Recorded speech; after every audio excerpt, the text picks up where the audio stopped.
کہ حضرت موسیٰ علیہ السلام آپ کو معلوم ہے کہ کوہ طور پر اللہ تعالیٰ سے ہم کلامی کا شرف حاصل کرتے تھے، گفتگو ہو رہی ہے لیکن اللہ نظر نہیں آ رہا. اب اس کو اپنے اوپر طاری کیجئے، یہ صاف سامنے آتے بھی نہیں، صاف چھپتے بھی نہیں. یہ جو صورتحال تھی کہ اگر کسی کی آپ آواز سن رہے ہیں، کلام سن رہے، سامنے نہیں آ رہا، تو آپ کے دل میں خواہش پیدا ہوگی کہ ذرا سا یہ پردہ بھی اٹھا دیا جائے، مجھے دیدار بھی حاصل ہو جائے. لہذا سورہ اعراف میں ہے جب کئی بار یہ شرف ہم کلامی حاصل ہوا اللہ سے، تو حضرت موسیٰ علیہ السلام نے بڑی ہمت سے کام لیا، بڑی جرت کی درخواست کر دی، رب ارنی انظر الیک.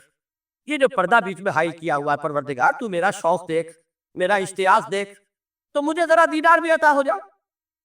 اس پر کیا بات کہی گئی؟ لن ترانی، موسیٰ تم مجھے ہرگز نہیں دیکھ سکتے، تم اس جسد ظاہری کے ساتھ، اس جسد مادی کے ساتھ، ان عنصری آنکھوں سے میرا دیدار نہیں کر سکتے.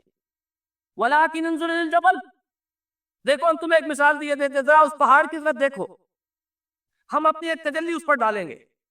فَإِنِ اسْتَقَرَّ مَكَانَهُ فَسَوْفَ تَرَانِي، اگر وہ پہاڑ ہماری تجلی کو جھیل جائے، تحمل کر لے، تو تم بھی سوچنا کہ شاید ہمیں دیکھ سکو. اس کے بعد ہوا کیا؟ فَلَمَّا تَجَلَّى رَبُّهُ لِلْجَبَلِ جَعَلَهُ دَكًّا وَخَرَّ مُوسَىٰ صَعِقًا. جب اللہ تعالیٰ نے پہاڑ پر اپنی ایک تجلی ڈالی تو وہ پہاڑ جو ہے پھٹ گیا. اور موسیٰ، اب دیکھیے براہ راست تجلی موسیٰ پر نہیں ہے، یہ انڈائریکٹ مشاہدہ ہے تجلی ربانی کا، کہ جو پہاڑ پر ہوئی ہے اور پہاڑ کی جو کیفیت ہوئی ہے، اس کے مشاہدے سے حضرت موسیٰ بے ہوش ہو کر گئے. فَصَعِقَ مُوسَىٰ خَرَّ مُوسَىٰ صَعِقًا. یہ ہے وہ مثال جو یہاں دی ہے قرآن کے لیے. لَوْ أَنزَلْنَا هَٰذَا الْقُرْآنَ عَلَىٰ جَبَلٍ لَرَأَيْتَهُ خَاشِعًا مُتَصَدِّعًا مِّن خَشْيَةِ اللَّهِ. نتیجہ کیا نکلا؟ انفر کیجئے، استدلال، استنتاج. نتیجہ یہ نکلا کہ جو تاثیر تجلی ذات ربانی کی ہے، وہی تاثیر کلام ربانی کی ہے. صرف یہ کہ ہمیں اس کا شعور نہیں، ہمیں اس کا ادراک نہیں. یہ بالکل ذات کی تجلی کی جو تاثیر تھی، وہی قرآن خود بیان کر رہا ہے کہ اس کلام ربانی کی. اس کو بھی علامہ اقبال نے خوب کہا ہے، فاش گویم آنچ در دل مزمرست. صاف کہہ دیتا ہوں جو کچھ میرے دل میں ہے. یہ کتابیں نیست چیزیں دیگر است. اسے کتاب نہ سمجھ بیٹھنا قرآن کو، یہ کتاب نہیں ہے، کچھ اور ہے. کچھ اور کیا ہے؟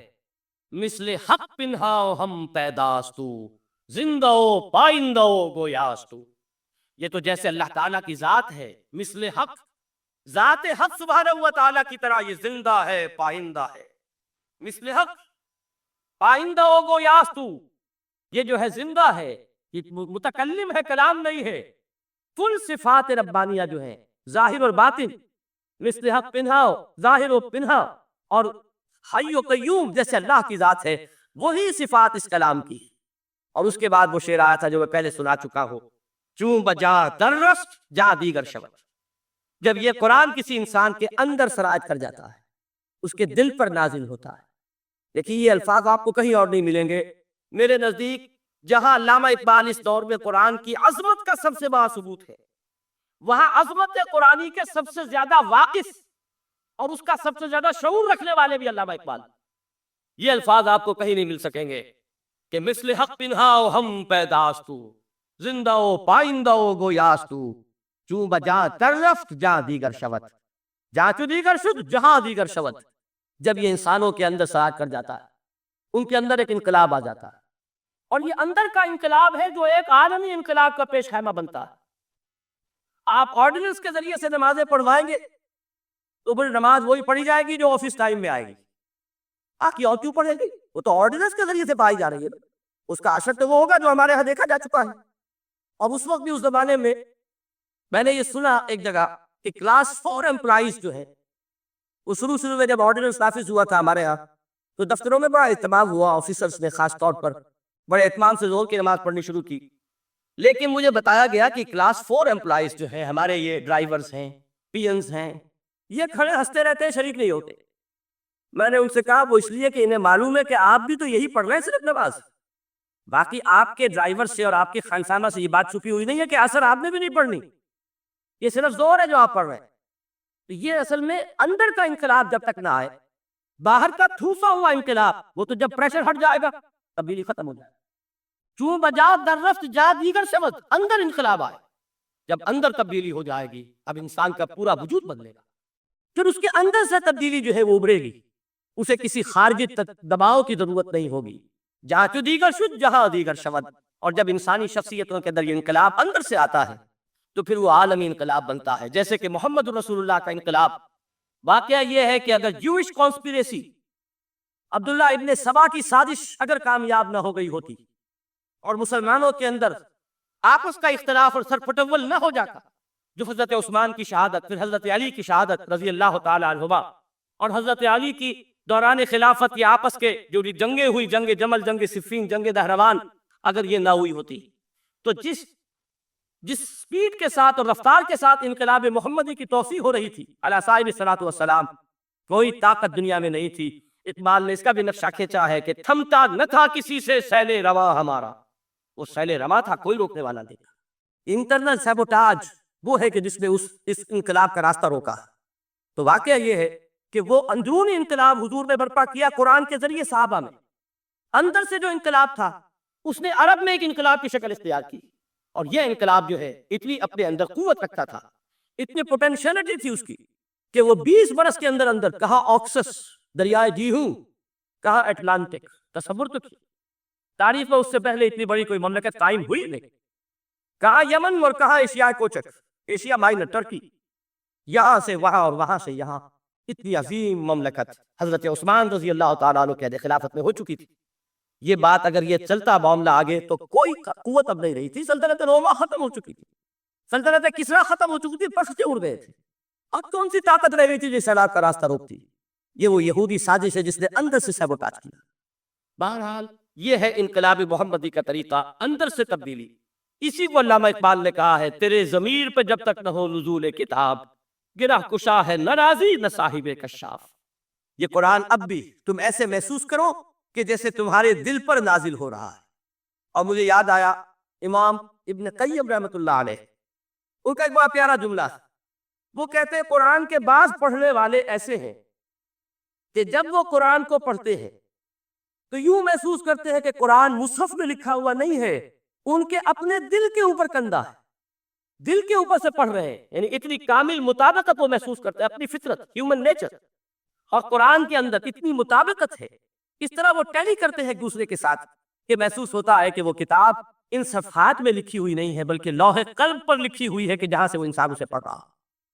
تو پہلی بات تو قرآن مجید کی آیت کے حوالے سے اس پہلو سے ہمارے سامنے آئی کہ جو تاثیر ہے ذات ربانی کی تجلی کی، وہی تاثیر ہے اس قرآن مجید کی، بشرطے کہ ہمارے دل جو ہے وہ کچھ اپنے اندر اس استعداد اور صلاحیت کو پیدا کرے. دوسرا مقام ہے سورہ یونس کا. اب کسی کلام کی عظمت کا دوسرا پہلو ہو سکتا ہے اس کی افادیت کے اعتبار سے.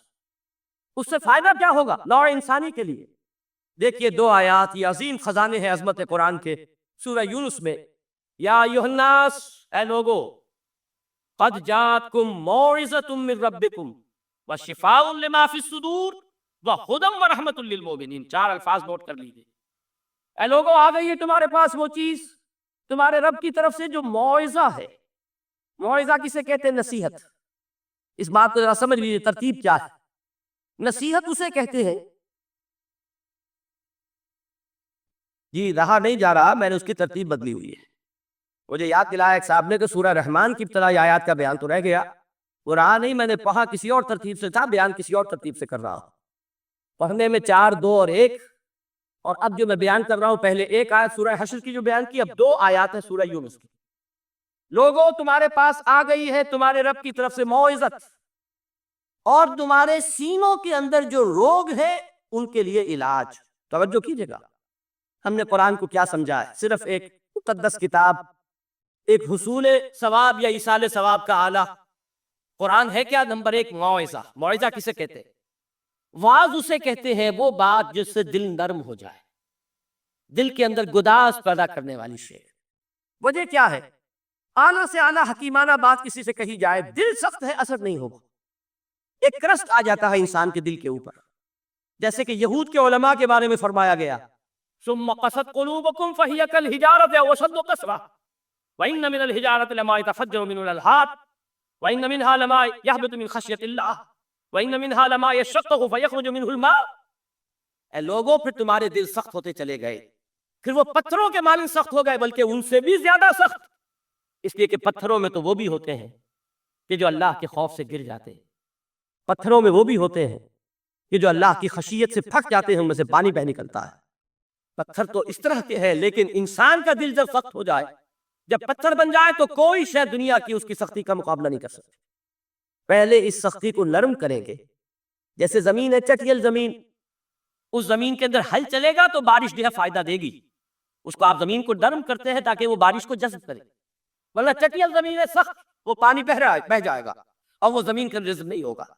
تو پہلا لفظ استعمال کیا موعظہ، یہ قرآن واعظ ہے، نصیحت ہے، دلوں کو نرم کرتا ہے، دلوں پر جو کرشٹ آ گیا ہے سخت اسے توڑتا ہے، اس میں ہل چلاتا ہے۔ پھر کیا کرتا ہے؟ پھر جب یہ جذب ہوتا ہے، شفاء لما فی الصدور، جو سینے کے لوگ ہیں ان کے لیے شفا۔ اب آپ غور کیجئے گا، علامہ اقبال نے انہی دو اعتبارات سے مسلمانوں کا مرثیہ کہا ہے کہ مسلمانوں نے اس قرآن کو نہ موعظہ کے لیے استعمال کیا اور نہ تزکیہ نفس کے لیے استعمال کیا، بلکہ اس کو تو صرف بنا لیا ہے وہ جان آسانی سے نکالنے کا نسخہ یا ایصال ثواب کا عادت۔ چنانچہ کہتے ہیں واعظ کے لیے واعظ دستہ زنو افسانہ بند، واعظ جو ہے ہمارے داستانے کہتے ہیں، افسانے کہتے ہیں، قصے کہتے ہیں، لطیفے کہتے ہیں، معنی او پست تو ہر سے او بلند، اس کے بیان میں معنی تو ہوتے ہیں بہت ہی گھٹیا، نیچے کے پست، الفاظ کا شکو ہوتا ہے، الفاظ بہت اونچے ہوتے ہیں۔ از خطیم و دل میں گفتارے او با ضعیف و شاذ و مرسل کارے او، سارا واعظ و نصیحت جو ہو رہا ہے وہ ضعیف حدیثوں کے ذریعے سے، ضعیف روایات، وہ روایات بخاری کی ہو، مسلم کی ہو، ترمذی کی ہو، ابن ماجہ کی ہو۔ کہا خطیب بغدادی اور دیلمی، وہ کتابیں کہ جن کی کوئی سند نہیں ہے، وہاں کی روایات کے ذریعے سے لوگوں کو تذکیر کرنے کی کوشش کر رہے ہیں۔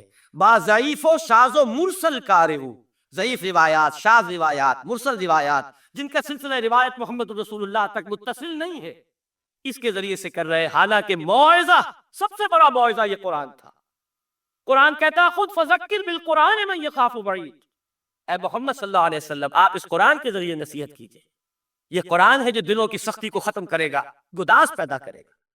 دوسری طرف علامہ اقبال کیا کہتے ہیں کہ جہاں تک ہمارے ہاں جو بھی تصوف کے معروف حلقے ہیں، صوفیاء حق کی بات نہیں کہہ رہا، وہاں قوالی ہو رہی ہوگی تو حال آ جائے گا، صوفی پشمینہ پوش حال مست، از شراب نغمے قوال مست، قوال سے جو کچھ مل رہا ہے، حال آ رہا ہے، مستی آ رہی ہے، کیف اور سرور حاصل ہو گیا ہے۔ صوفی پشمینہ پوش حال مست، از شراب نغمے قوال مست، لیکن یہ کہ اس کی محفل میں در نمی سازد بقرآن محفلش، اس کی محفل میں قرآن کا کہیں گزر نہیں ہے۔ جبکہ محمد الرسول اللہ صلی اللہ علیہ وسلم کی بھی ایک محفل ہوتی تھی، محفل سماع۔ وہ محفل سماع کیا تھی؟ حضور صحابہ سے فرمائش کر کر کے قرآن سنتے تھے۔ حضرت عبداللہ ابن مسعود رضی اللہ تعالیٰ عنہ کی روایت موجود ہے کہ مجھے ایک مرتبہ حکم دیا حضور نے کہ قرآن سناؤ۔ میں نے عرض کیا حضور آپ کو سناؤں؟ آپ پر تو نازل ہوا ہے۔ حضور نے فرمایا نہیں، مجھے کسی اور سے سن کر کچھ اور لطف حاصل ہوتا ہے۔ اب امتثال امر میں حضرت عبداللہ ابن مسعود رضی اللہ تعالیٰ عنہ نے سورہ نساء پڑھنی شروع کی۔ 41ویں آیت پر پہنچے، چشم تصور سے دیکھیے کہ حضور بھی تشریف فرما ہے، صحابہ کرام کی محفل ہے، اور صحابہ کیسے بیٹھا کرتے تھے ادب کے ساتھ۔ ایک روایت میں الفاظ آئے ایسے بیٹھتے تھے ساکت و سامت ہو کر، بالکل خاموش، سکون، ساکن اور ساکت اور سامت، کہ جیسے ان کے سروں پر پرندے بیٹھے۔